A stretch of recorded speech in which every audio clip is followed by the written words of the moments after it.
செயலாளராக இருந்து கொண்டு ரவுடிகளை கட்சியில் சேர்க்கும் வேலையை செய்தார்.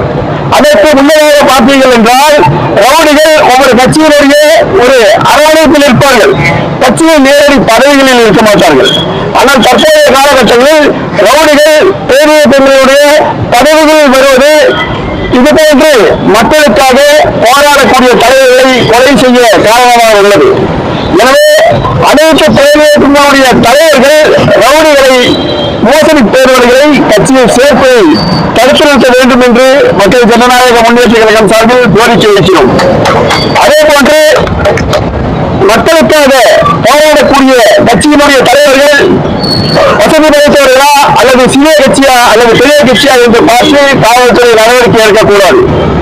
பேரியக்கங்களுடைய சாதாரண வார்டு பொறுப்பாளர்கள் ஒரு சின்ன பிரச்சனை என்றால் கூட எதிரிகள் குற்றம் செய்தாலே இல்லையே காவல்துறை கைது செய்யும். ஆனால் இது போன்று முன்னேறிய